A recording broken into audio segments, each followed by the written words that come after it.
হইছেটা কি এখানে? ওরে ওরে ধরেন ভাই, ওরে ধরেন ভাই, ওরে ধরেন হোক বাচ্চা।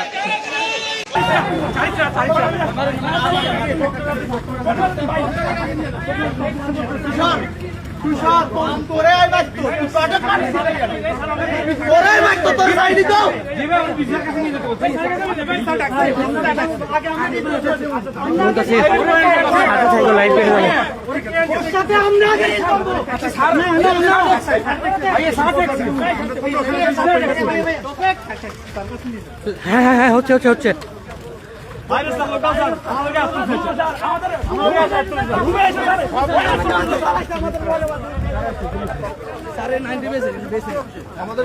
না না, বাইরের বাইরের, আমাদের স্টুডেন্ট না, বাইরের আমাদের স্টুডেন্ট না, ক্যাম্পাসের বাইরের। আমাদের কাছে খবর আসে যে ক্যাম্পাস নাকি কিছু বহিরাগত আসছে। পরবর্তীতে আমরা এটাকে মনে করছি সিম্পল ক্যাম্পাস, অনেক সময় বাইরের ছেলেপেলে আসে। কতক্ষণ পরে দেখলাম এখানে আমাদের ছাত্র দলের ছাত্র কল্যাণ বিষয়ক সম্পাদক সিফাত, আপ্যায়ন বিষয়ক সম্পাদক আরিফ, রাজীব হতে শুরু করে আরও সহসভাপতি রাজীব হতে শুরু করে সাব্বির রহমানের নেতৃত্বে আরও কিছু শিক্ষার্থী এখানে আসে, বহিরাগত কিছু ছেলে আসে। তারা দেশীয় অস্ত্রশস্ত্র নিয়ে দুই হলে, সালাম এবং মালেক হলে দুই হলে সাধারণ শিক্ষার্থী এবং ছাত্রদলের বিভিন্ন রকমের শিক্ষার্থীদের উপরে, অন্য নেতাকর্মীদের উপরে কি হামলা করে। হামলার এটা এত তীব্র ছিল যে আমাদের প্রায় একজন সহসভাপতির মাথা ফেটে গেছে। আমাদের প্রায় ছাত্রদলের বিভিন্ন অন্য 3-4 জন নেতাকর্মী আহত, সবাই সদর হসপিটালে সবাইকে নিয়ে যাওয়া হয়েছে। পরবর্তীতে সাধারণ শিক্ষার্থীরা এবং ক্যাম্পাস ছাত্রদলের নেতৃবৃন্দরা সবাই মিলে যখন বহিরাগতদেরকে তাড়া করা হয়, তখন তারা এখান থেকে ক্যাম্পাস থেকে পালিয়ে যায়।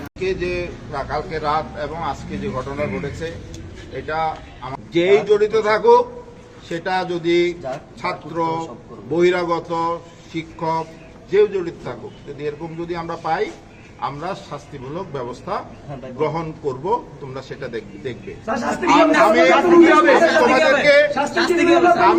আমি তোমাদেরকে অনুরোধ করব, বিগত দিনে যেরকম তোমরা শান্তিপূর্ণ অবস্থান বজায় রেখেছ, সেটা তোমরা বজায় রাখবে। এটি আমার অনুরোধ তোমাদের প্রতি। কোনো রকমের, এখন আমি তদন্ত কমিটি গঠন করেছি, আমাদের বাইরের আমাদের নিরাপত্তা ব্যবস্থা আমরা জোরদার করেছি। আমাদের পুলিশ প্রশাসনকে জানিয়েছি, তারা গেটের বাইরে অবস্থান করছে, তারা যদি প্রয়োজন হয় আসবে। আপনি যেরকম নোয়াখালী বিজ্ঞান ও প্রযুক্তি বিশ্ববিদ্যালয় অত্যন্ত শান্তিপূর্ণ অবস্থান বিরাজ করছিল, এখন থেকে তোমরা সেটা বজায় রাখবে।